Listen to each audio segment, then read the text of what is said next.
දවසක් DP Education IT Campus YouTube channel එකත් එක්ක එකතු වෙලා ඉන්න ඔයගොල්ලෝ හැමෝටම. ඉතින් අපි කලින් වීඩියෝ එකේදී කතා කරා කොහොමද color palettes එක Figma වලදී වැඩ කරන්නේ කියලා. ඉතින් අපි මේ වීඩියෝ එකේදී බලමු කොහොමද fills, strokes, gradients එක වැඩ කරන්නේ කියලා. අපි ඉස්සෙල්ලාම බලමු කොහොමද fills එක වැඩ කරන්නේ කියලා. අපි කලින් කතා කරා වගේම අපි fills කියලා කියන්නේ මොකක් හරි shape එකකට හරි text එකකට හරි color එකක් apply කරන එක.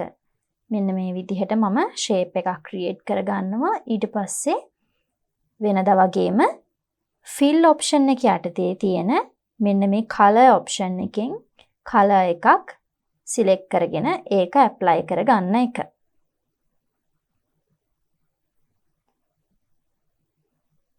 ඉතින් එතකොට මේ fills shape එකකට වගේම text එකකටත් apply කරන්න පුළුවන්. මම මේ විදිහට text එකක් මෙතන type කරගත්තොත්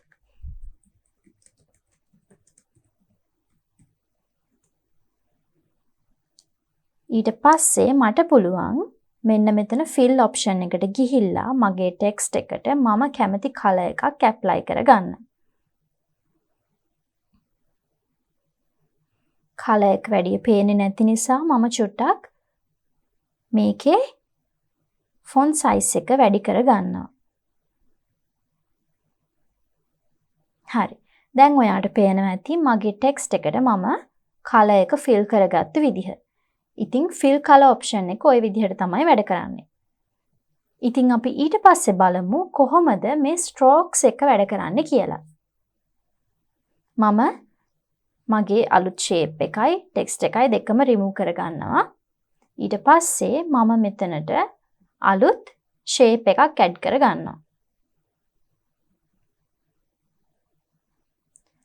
strokes කියන එකත් ඔයාලට දැන් familiar ඇති ගොඩක්. මොකද අපි කලින් videos වලදී strokes ගැන කතා කරපු නිසා. ඉතින් මෙන්න මේ විදිහට අපි shape එකක් add කරොත් අපිට stroke එකක් ඒවට add කරන්න පුළුවන්. stroke එකක් කියලා අපි කියන්නේ board එකක් කියන එකම තමයි. ඉතින් මම මෙන්න මේ විදිහට මම කැමති color එකක් මෙන්න මේ විදිහට මගේ color palette එකෙන් select කරගෙන ඇවිල්ලා මගේ shape එකට add කර ගන්නවා. ඒ කියන්නේ fill කර ගන්නවා. ඊට පස්සේ මම මගේ shape එකට stroke එකක් දෙන්න යන්නේ. එතකොට මට කරන්න තියෙන්නේ fill option එකට පල්ලෙහායින් තියෙන stroke කියන option එකට ගිහිල්ලා එතන තියෙන plus icon එක click කරන එක. එතන ඔයාට පේනවා ඇති stroke width එක අපිට change කරන්න පුළුවන්. දැනට stroke width එක 1යි. මම මේක චුට්ටක් වැඩි කර ගන්නවා. ඊට පස්සේ මට පුළුවන් මේ stroke එක මගේ shape එකෙන් එළිය පැත්තටද ඇතුළු පැත්තටද apply වෙන්න ඕනේ කියන එක select කරන්න. එතකොට මෙතන option එකක් ඔයාට පේනවා ඇති inside කියලා select වෙලා තියෙනවා. මම එතන drop down එක click කරොත් ඔයාට පේනවා ඇති එතන options 3ක් තියෙනවා. එතන දැනට මගේ stroke එක add වෙලා තියෙන්නේ shape එකේ inside කියන එකට. ඒ කියන්නේ ඇතුළු පැත්තට. outside කියන option එක select කරොත් ඔයාට පෙනෙයි මගේ stroke එක මගේ shape එකේ outside එකට apply වුණා. ඉතින් ඇත්තටම ඔයාලට එතන ලොකු වෙනසක් බලා ගන්න අමාරුයි. ඉතින් center කියන option එකත් ඒ වගේම එකක්. ඉතින් ඔයාගේ design එකට ගැලපෙන විදිහට stroke එකක් add කරගන්න ඔයාට මේ option එකෙන් පුළුවන්. ඊට පස්සේ ඔයාගේ stroke එකේ opacity එක change කරන්නත් ඔයාට පුළුවන්කම තියෙනවා. color එකට ඉස්සරහින් තියෙන percentage value එක change කරලා ඔයාගේ stroke එකේ opacity එක අඩු වැඩි කරගන්න ඔයාට පුළුවන්. ඊට පස්සේ ඔයාගේ stroke එක ඔයාට hide කරන්න ඕනේ නම් මෙතන eye icon එක click කරන්න තියෙන්නේ. එහෙම නැත්නම් stroke එක ඔයාට සම්පූර්ණයෙන්ම remove කරගන්න ඕනේ නම් මෙන්න මේ minus icon එක click කරා නම් හරි. ඉතින් ඒ විදිහට තමයි අපි strokes එක වැඩ කරන්නේ. ඉතින් ඒ විතරක් නෙමෙයි. ඔයාට පේනවා ඇති stroke එකේ width එකට දකුණු පැත්තෙන් තවත් option එකක් තියෙනවා. ඒක ගාවට අපි cursor එක ගෙනිච්චොත් ඔයාට පේනවා ඇති strokes per side කියලා option එකක්. ඉතින් මේකෙදි කරන්නේ අපි එක පැත්තට එක විදිහේ stroke එකක් දෙන එක. මෙතන අපි top කියන option එක select කරොත් අපේ shape එකේ එහෙම නැත්නම් මෙතනදී rectangle එකේ උඩ පැත්තට විතරයි stroke එක apply වෙන්නේ. ඒ විදිහටම bottom, left, right කියන options ටිකත් වැඩ කරනවා. ඉතින් තවත් option එකක් තියෙනවා custom කියලා. මේක ක්ලික් කරොත් ඔයාට පුළුවන් වෙන වෙනම එකම වෙලාවේ එක strokes එක පැතිවලට දෙන්න. මෙතනදී left එකට මම stroke එක දෙනවා pixels 5ක් විතර. ඊට පස්සේ top එකට මම stroke එක දෙනවා 10ක් විතර. ඊට පස්සේ right side එකේ stroke එක මම 15ක් දෙනවා. bottom එකේ stroke එක 20ක් දෙනවා. ඉතින් ඔයාට පේනවා ඇති මගේ stroke එක apply වුණ විදිහ. ඉතින් මෙන්න මේ විදිහට strokes එක ඔයාට වැඩ කරන්න පුළුවන්. ඔයාට පේනවා ඇති අපි custom values දුන්න නිසා. ඒ කියන්නේ පැති 4ට අපේ sides 4ට strokes 4ක් දුන්න නිසා තමයි මෙතන මේ stroke කියන තැන mixed කියන option එක තියෙන්නේ. මොකද values 4ක් තියෙද්දි එතන එක පෙන්වන්න අමාරුයි. ඉතින් ඒ හින්දා එතන mixed කියලා පෙන්නලා පල්ලෙහායින් වෙන වෙනම stroke එකේ value එක ඒගොල්ලන් පෙන්නලා තියෙනවා. ඉතින් ඔයාට මෙතන advanced stroke settings කියලා option එකකුත් තියෙනවා. ඒක ක්ලික් කරාම ඔයාට බලා ගන්න පුළුවන් stroke එකේ style එක change කරන විදිහ. stroke style කියන තැන ඔයාට පේනවා ඇති solid කියන option එක තමයි select වෙලා තියෙන්නේ. ඔයා මේ drop down එක ක්ලික් කරොත් ඔයාට බලා ගන්න පුළුවන් dash කියන option එකක් තියෙනවා. ඒ කියන්නේ තනි line එකක් වෙනුවට කඩ ඉරක් විදිහට stroke එක හදන්න ඔයාට පුළුවන්.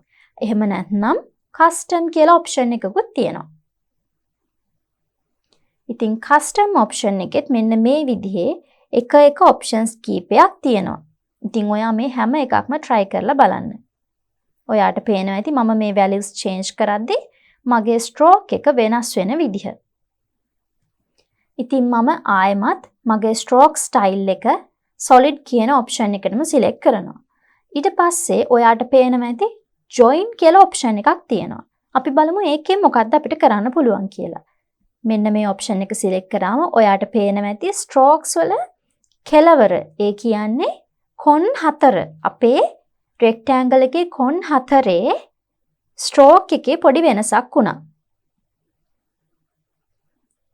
ඊට පස්සේ එතන ඔයාලට පේනවා ඇති තවත් option එකක් තියෙනවා. මෙතන stroke එකේ මෙන්න මේ විදිහට. එතකොට ඒ තවත් option එකක්.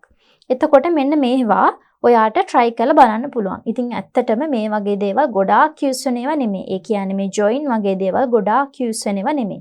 හැබැයි ඔයාලා ඒවා දැනගෙන ඉන්න එක වැදගත්. ඉතින් ඒ නිසා ඔයාලා මේවා try කරලා බලන්න එකින් එක.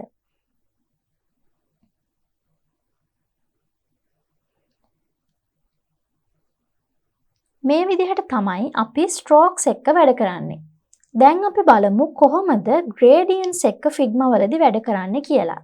ඉස්සෙල්ලම මම මගේ shape එක remove කරගන්නවා මගේ frame එකෙන්. ඊට පස්සේ මම ඉස්සෙල්ලම text එකක් create කරගන්නවා.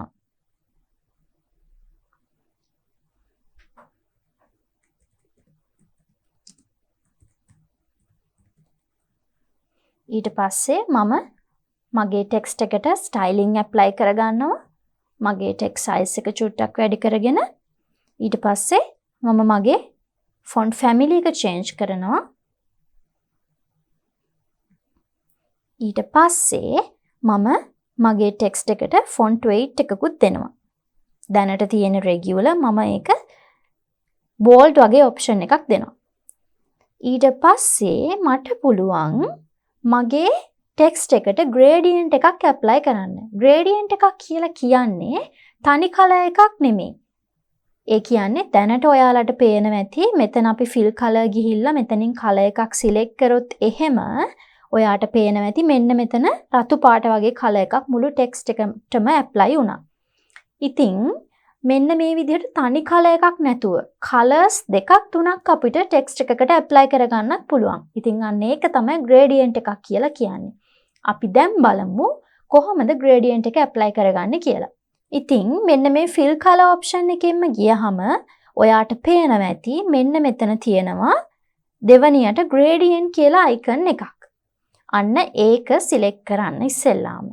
ඊට පස්සේ ඔයාට පේනවා ඇති මගේ ටෙක්ස්ට් එකට gradient එකක් apply වුණ විදිහ. හැබැයි ඒ apply වුණේ දැනට තියෙන color එකකින්මයි. ඉතින් මට පුළුවන් මම කැමති colors දෙක මෙන්න මේ තැන් දෙකට දෙන්න. ඉතින් මම මගේ color palette එකකින් මෙන්න මේ විදිහට colors copy කරගෙන එනවා. ඇවිල්ලා මම මෙන්න මෙතෙන්ට මේ color එක select කරලා මෙන්න මෙතෙන්ට මගේ hex value එක paste කරගන්නවා. ඊට පස්සේ මගේ second value එක විදිහට මම තව color එකක් copy කරගෙන ඇවිල්ලා මෙන්න මේක select කරලා මෙතෙන්ට paste කරගන්නවා. හරි. දැන් ඔයාට පේනවා ඇති මෙන්න මේ විදිහට මම apply කරපු colors දෙක මගේ text එකට gradient එකක් විදිහට apply වෙලා තියෙනවා.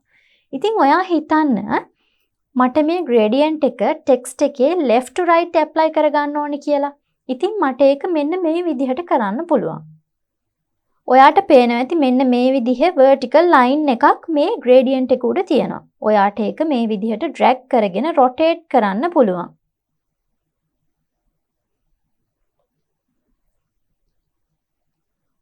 අන්න ඒ විදිහට ඔයාට අවශ්‍ය පැත්තට ඔයාගේ gradient එක apply කරගන්න ඔයාට පුළුවන්කම තියෙනවා. ඉතින් ඔයාට පේනවා ඇති මගේ gradient එක මේ text එකට apply වුණ විදිහ. ඉතින් ඔයාට ඕනේ නම් මෙන්න මේ අතරමැද්දට තවත් colors apply කරගන්නත් පුළුවන්. මම මගේ color palette එකෙන් තවත් purple එකක් අරගෙන ඇවිල්ලා මෙන්න මේ අතරමැදි color එකක් විදිහට දෙනවා. ඔයාට තියෙන්නේ ඒ චූටි box එක උඩ click කරලා මෙන්න මේ hex කියන තැන ඔයාගේ color එකේ hex code එක paste කරගන්න. දැන් ඔයාට පේනවා ඇති මගේ color එකේ change එකක් වුණා. මගේ gradient එකේ colors වල change එකක් වුණා. දැන් මම මෙන්න මේ දෙවනි එහෙම නැත්නම් අතරමැදි color එක drag කරගෙන දකුණු පැත්තට අරගෙන આવත් ඔයාට පේනවා ඇති මගේ gradient එක වෙනස් වෙන විදිහ. ඉතින් මේ විදිහට මට ඕනේ විදිහට gradient එක change කරගන්න පුළුවන්කම තියෙනවා. ඉතින් මේ විදිහට තමයි අපි gradient එකක් text එකකට apply කරගන්නේ. දැන් අපි බලමු කොහොමද shape එකකට gradient එකක් apply කරගන්නේ කියලා. ඉතින් මම shape tools වලට ගිහිල්ලා star එකක් draw කරගන්නවා. ඉතින් මම මේ විදිහට shift එක click කරගෙන ඉතින් මම මේ විදිහට shift button එක press කරගෙන මගේ star එක create කරගන්නවා. ඊට පස්සේ මෙන්න මේ විදිහට මගේ star එක position කරගන්නවා මම කැමති විදිහට. දැන් ඔයාට තියෙන්නේ මෙන්න මෙතනින් කලින් වගේම fill color option එක ගාවින් color එකට ගිහිල්ලා මෙන්න මෙතනින් පළවෙනි option එක තමයි solid color එක. ඒ කියන්නේ තනි color එක. දෙවෙනි option එක තමයි gradient color එක. ඒ කියන්නේ කලින් text එකට apply කරා වගේම gradient එකක් අපේ shapes වලටත් apply කරන්න අපිට පුළුවන්. ඉතින් මම මේ gradient කියන option එක select කරනවා. ඊට පස්සේ මම කලින් වගේම තවත් color එකක් apply කරගන්නවා. මම දැන් වෙනස් colors දෙකක් apply කරගන්න යන්නේ. මම orange එකක් ගන්නවා. පළවෙනි color එක විදිහට orange එක දෙනවා. දෙවෙනි color එක විදිහට මෙන්න මේ yellow එක දෙනවා.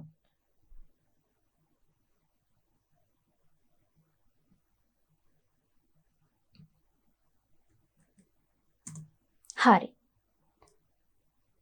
දැන් ඔයාලට පේනවා ඇති මගේ gradient එක apply වුණ විදිහ.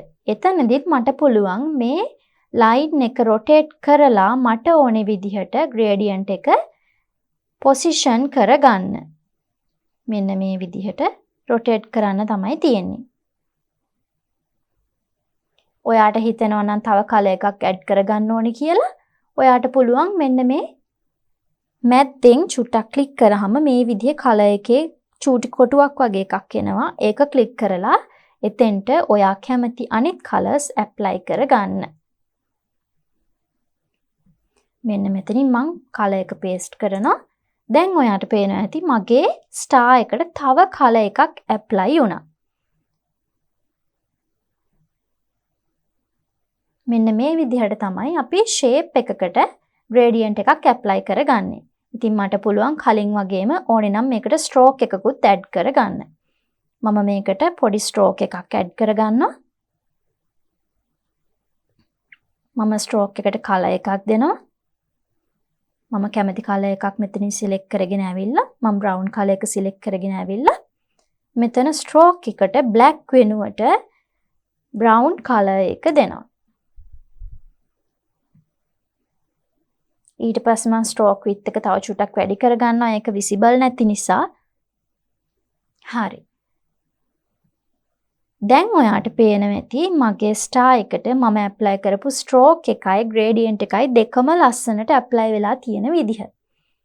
ඉතින් ඔන්න ඔය විදිහට තමයි fills, strokes, gradients එක්ක අපි Figma වලදී වැඩ කරන්නේ. ඉතින් අපි ඊළඟ වීඩියෝ එකේදී බලමු කොහොමද shadows, blurs වගේ දේවල් එක්ක Figma වලදී වැඩ කරන්නේ කියලා.